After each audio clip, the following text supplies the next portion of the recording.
I don't give anything for free. At the same time, I don't accept anything for free. Hello, welcome to Real and Real Characters. Kasu, Pano, Duddu, money. These are the magic words which seem to make the world go round in this Kali Yuga. People have different attitudes towards money. Some are like Scrooge, tight-fisted misers, and not very popular. But some have a different thought process. They say, what have we brought into this world and what are we going to take away with us? So let's live in this moment, for the moment. Great philosophy, but you just have to talk to their husbands or wives and they might have a different story to tell. In this age of instant gratification, when you can go to the shop and buy a new dress at any time you want, you don't have to wait for Diwali to get one. You have Uber taxis and metro rails to make travel very easy. You have Airbnbs and timeshare resorts to go and stay when you have a holiday. There has been a small shift in attitude from wanting to save money to buy possessions to spending money to gain life experiences. But there has to be a balance between the two, right? So which is the better way to be? A little confusing. But here is Dushyant Sridhar, who has found a lot of clarity on this issue when he saw the movie Edir Neechal. Take a look. Edir Neechal, translated as Swimming Against the Current, is a 1968 Indian Tamil language comedy drama film written and directed by K. Balachandar. Nagesh plays Madhu, a destitute orphan who performs odd jobs in a multi-family tenancy for his living and education. For the services he renders, he is allowed to sleep under the stairs of the tenancy without any rent. He attends college with the help of his college professor and some kind people that share the roof in that tenancy that he lives. To me, it is a magnum opus of Balachandar, where he positions so many different families of different castes, of different languages, of different sensitivities under one roof. இந்த மாடிப்படி மாது எங்கே காணோம் பாத்தேல பட்டக்கா மாது இன்னமா வரல மாதா அலவேணம்மா வா வா வா எப்ப போனே எப்ப வர்ற கடைக்கு போனா இவ்வளவு நேரமா இந்த காலத்துல மளிகை கடை கூட சண்டே சலூன் மாதிரி ஆயி போச்சு அவ்வளவு கூட்டம். How much of human psychology impact it can make, and especially with this character Madhu. So Madhu was Madi Padi Madhu. மாடி படி மாது போய் மாடி வீட்டு மாது ஆயே. He didn't have parents and he was treated as a person who would only serve the other houses. But even in such a scenario, there is one scene, if you remember Raji, where he is found missing. Hey, கூப்பிட்டுட்டே இருக்கற நீட்டா படுத்துக்க எழுந்துடா.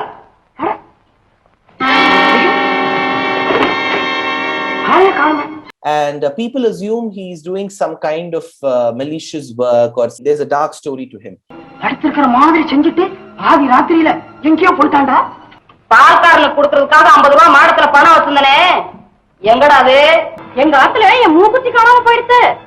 மூக்குத்தி எங்க பிரமாதம் ரெண்டு மூணு சங்கிலி போன இடம் தெரியல.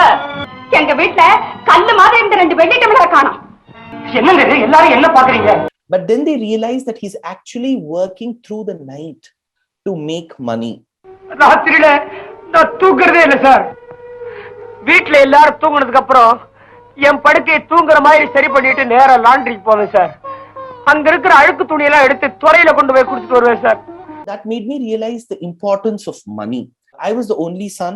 Both my parents were working, decently well off, but I would make sure that I don't buy dress for my Diwali. I thought I'm not earning. Why should I buy it from my parents' money? But then they would insist. So if I would go to a shop, I remember even as a 9th standard kid, I would see the price tag first. So even if I was taken to a small restaurant, I would read the menu card right to left. I didn't have a purse. I'm talking about 2003 and 4. I would barely carry even 1 or 2 rupees on my cycle. So even if there was a puncture, I would push the cycle and come. So I didn't have money. After I went to BITS, I would be a student co-instructor. Then I used to go to so many competitions, elocution competitions, and the prize money that used to come, I used to try running my monthly expenses that way. And then later, during my Pilani days, we were put into a practice school where we have to go and serve for internship for 6 months. 9 to 5 was my project hours. So after that, I would walk 3 kilometers to the station in Bombay, Shahad. And from Shahad, I used to take an electric train to Dombivli to search a part-time job. Got a job as a English instructor. Tuesday to Sunday, every day, 4 hours, 5 to 9, till in the night I had to serve. Then I used to go and teach Sanskrit shlokas to the employees in a small conference room in the place where I was working as an intern. That money used to help me run the entire expenses. I never used to ask 1 rupee from my parents. Then when I joined my job as well, then I used to be a part-time teaching faculty for a business school called Wellinkar in Bombay, so that I could keep my expenses running, and I had a small trust, charitable trust. So Edirneechal was a big turning point in me, where I felt that one should learn how to live on his or her own without giving a lot of burden to one's parents or family. So Edirneechal was a huge impact. Let me play devil's advocate here. Today, it is a consumerist society, and everybody wants to go out and buy whatever they want so that they can enjoy it now. And if people can afford it, if they are not too poor to pay off a loan, then why not, is what they would ask. So it's not about how poor or how well off we are, but spend for the right purposes. 3 years back, where my maid servant, where we pay her literally well, but her husband is an alcoholic. So there's not much of income coming from his side. She used to buy 40,000 rupees worth a cell phone for her son. Many families are devastated because the man is an alcoholic. He doesn't work. These are the same people who watch the movies, but what is the impact that they make? I feel that social messaging is very important to make an impact in the lives of people. Only then, when a family corrects itself, the society corrects itself, the state corrects itself, and the nation corrects itself. Only then there is progress. It's just not about one prime minister, one chief minister, MLAs managing. The people have to make that change.